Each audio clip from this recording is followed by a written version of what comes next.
Voilà, bonjour mesdames, messieurs, c'est un plaisir de vous retrouver.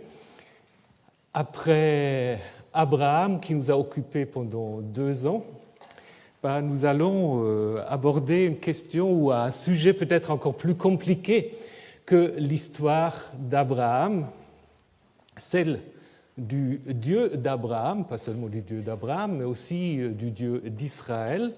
Donc, la première question que j'aimerais aborder avec vous, c'est la question du nom. D'où vient ce nom? Comment s'est-il prononcé à l'origine? Pourquoi le judaïsme, à un moment donné, a renoncé à prononcer ce nom? Et que signifie ce nom? Voilà ce qui va nous occuper aujourd'hui. Donc voilà la première narration sur l'origine d'abord de la relation entre Israël et son Dieu, et aussi la première narration sur le nom divin, qui est ici en effet le centre du récit. On a pour la première fois le tétragramme écrit donc en caractère qu'on appelle phénicien ou paléo-hébreu, donc Yod, He, Vav, He. La traduction de la Torah en grec, il y avait encore le savoir que le nom du Dieu biblique peut donc se dire Yahweh. Donc ça, c'est un témoignage très très intéressant. Donc là, vous voyez que nous avons, là je dirais, une source de toute première main.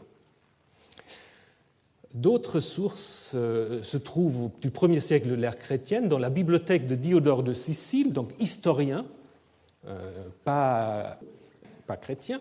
On raconte que chez les Juifs, Moïse disait avoir reçu les lois du Dieu appelé Yahweh. Du Dieu appelé Yahweh. Maintenant, pourquoi alors le judaïsme a-t-il refusé de prononcer le nom divin?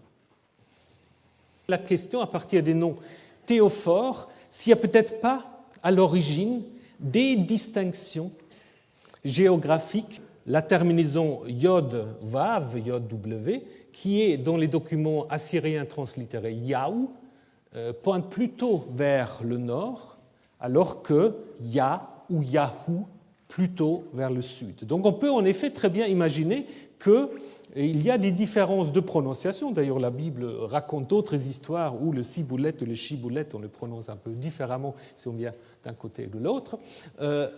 C'est possible. C'est possible.